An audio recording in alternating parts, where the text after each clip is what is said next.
going on, everybody? Brett Mix, Montreal Wrestling 101 here for another week for the Monday Night Wars. This is the WWF side, week 37, 164th episode of Raw.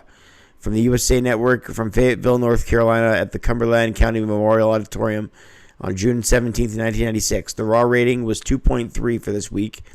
Nitro did a 3.4. Nitro was coming off the Great American Bash, where the Outsiders debuted on a pay-per-view, saying that they're going to have a third man. So there was a lot of intrigue with WCW at the time. They beat Raw by a 1.1 this week. And this is the first week of Raw's 83-week or 2-year losing streak. So whatever that is, whether it's 83 weeks or around there, that's the first week. And the total scoreboard was, as of this week's Raw, the 37th week they've gone at it, the scoreboard is now 17 wins for Raw, 18 losses, 2 draws all time, with this being the 18th loss. So they were tied going into this long losing streak for Raw. They were tied at one point, and this was the one point they were tied at before losing this week's Raw. I'd just like to invite everyone for a second to subscribe to my channel if you're enjoying the Monday Night Wars. I do a lot of other reviews, stick up to date with Raw and SmackDown and the like, so just reminding you to subscribe. Now we'll start the show as McMahon points out that Austin lost those Caribbean strap matches with Savio Vega. He begins with Austin in the ring against Savio Vega in a King of the Ring 1996 quarterfinal match. So they met in the tournament as well as meeting in the grudge feud that they had at WrestleMania, at being in her house, Beware of Dog in the Caribbean strap matches twice, because they did Beware of Dog 1 and 2. Obviously, the pay-per-view had bad lighting, electricity problems, so they had to do 2 pay-per-views, 2 strap matches, and now Austin meets Vega again. So it's another war between the two, this time in the King of the Ring tournament. McMahon and King on commentary here for this Raw that drove to 2.3 in the Monday Night Wars to Nitro's 3.4. Austin connects with a bunch of right hands, and then all of a sudden a heel kick by Savio Vega. McMahon knew Nitro began 3 minutes before this, so he played catch up with the action before the action. That's why they had Austin in the ring already. He had Savio Vega come to the ring while it happened, and had these two guys just go at it. They had it all a brawl at the beginning. It kind of, I gotta say, it kind of sucks seeing Vince do all these new things well, like promote the night throughout the match, which was great, by the way, between Vega and Austin. You can see he's trying to counter the Hall and Nash situation in WCW, so he's pulling up his socks. He's making WWF Raw a must. You must watch this. He's saying the whole night the moniker, expect the unexpected. But WCW just had too many things going for it. Rey Mysterio was making his debut. They had the Benoit, the Horsemen, Sting, Regal, Outsiders, Savage, Hogan. There's too many things that Sting. There's too many things for the WCW had. But Austin's character was getting over. He was winking with the star that he would become. He was just 6 days away from his King of the Ring speeches. This is the King of the Ring go-home show. Anyway, this matchup featured nothing but fast action, and they promote Owen Merrow and Jake Goldust later in the night. Stone Cold catches Vega with a stunner out of nowhere, and he won the match. I rated it 2 stars and 3/4. It was a very good sprint of a match. Next up, we had another King of the Ring quarterfinal match. The winner of this match meets Austin in the semifinals, while the other semifinals are Jake the Snake Roberts and Vader.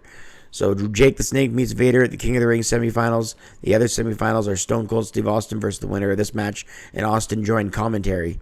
It's Owen Hart versus the Wild Man Mark Merrow with Sable.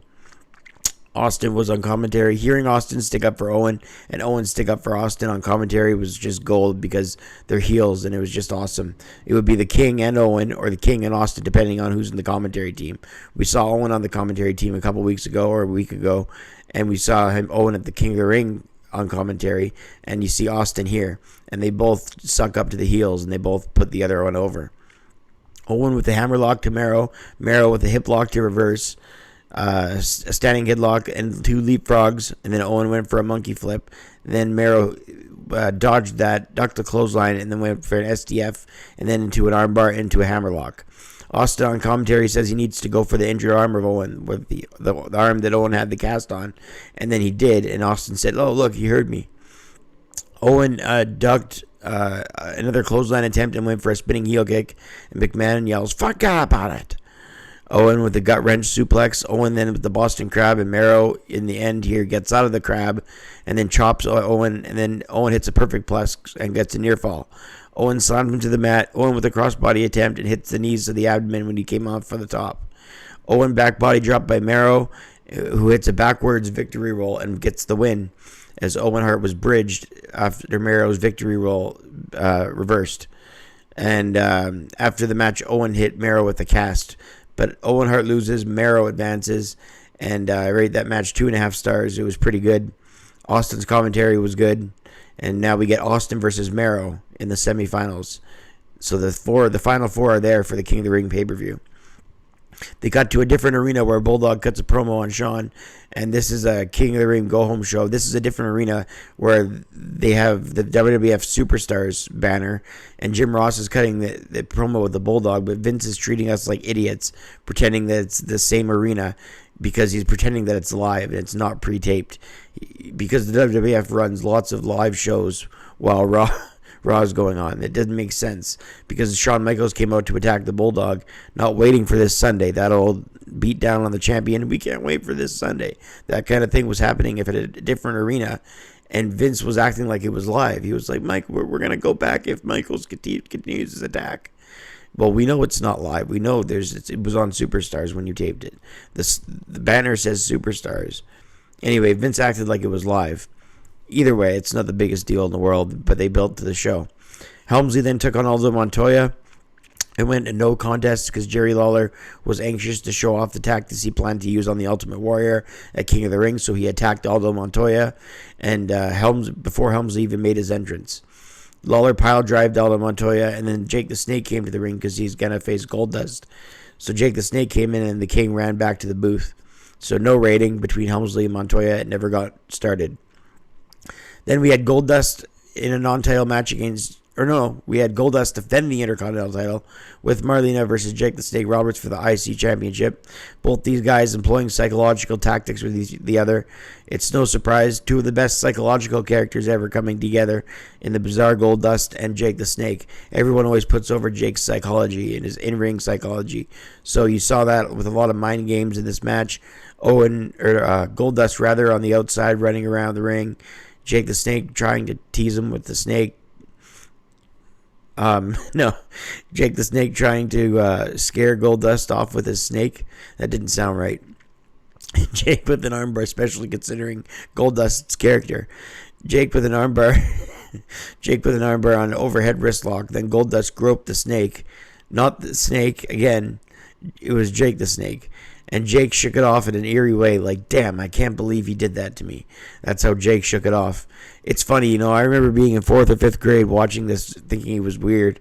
It was my summer holidays just started, too. And it makes sense. This is a June 17th show. So I can remember staying up late watching this because it's summer holidays. I can stay up late now. I'm only 9 or 10 years old, right? So I have a bedtime of 9 or 9:30. But I remember watching this Raw late at night, staying up. And, seeing this and thinking, that's weird. What is this Golden character? But Goldust, would grope his opponents. He would grope Jake the Snake. And then all night McMahon kept using the tagline, expect the unexpected, because he didn't want people to tune into Nitro and see Razor and Diesel, who would go as Hall and Nash, looking for a third man. All night McMahon has used the tagline.